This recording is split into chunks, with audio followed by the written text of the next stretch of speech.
At this.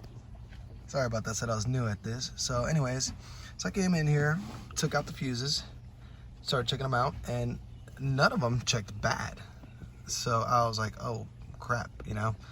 And this fuse right here, which is the LP room fuse or BLM fuse, something like that, it tested fine.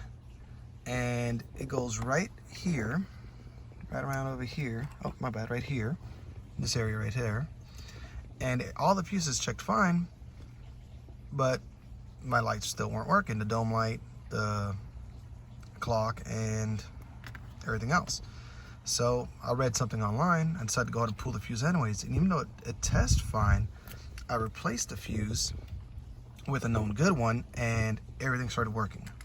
So moral of the story here is just because the fuse looked fine doesn't mean it is. So I'd go ahead and replace it. Now that I'm looking at it, let's see if we can get this on there, see if it'll focus.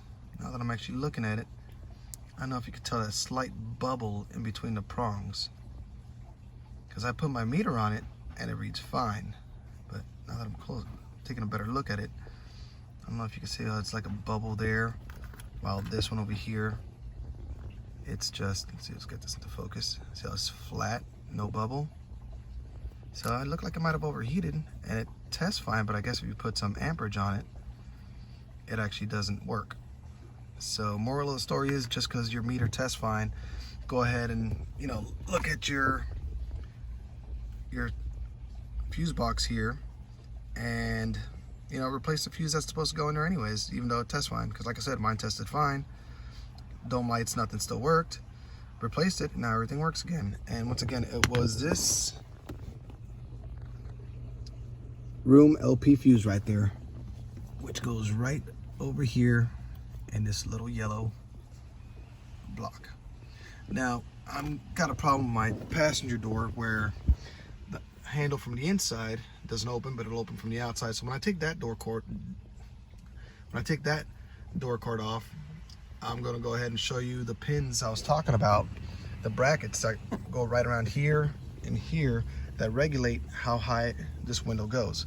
Because apparently these windows are not electronically regulated. They actually have a manual stop to where they stop at. And like I said, it was starting to hit pretty bad right here, as you can see, you know, the rubbing from, I procrastinated on getting it fixed. But it got to a point where I was scared I was going to break that window, because every time it come in, it, you know, would hit and even kind of rip my door card here a little bit, my door panel, from it pushing back on it. So, but it was actually a very simple fix. You know, just take the door panel off. There's plenty of videos on that, and find the pieces in there and put them back on.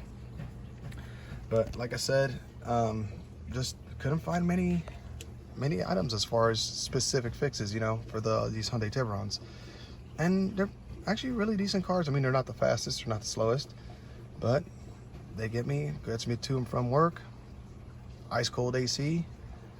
So I'm gonna try posting this video, maybe some more to come. Try doing that door card. I got an issue with the sunroof where I can hear it try to click up and down. So at this point, I don't know if it's the switch it may be messed up, or it's just stuck from sitting around for a while. So more to come. Hope you guys enjoyed this content. Hopefully it was helpful. All right, see you guys later.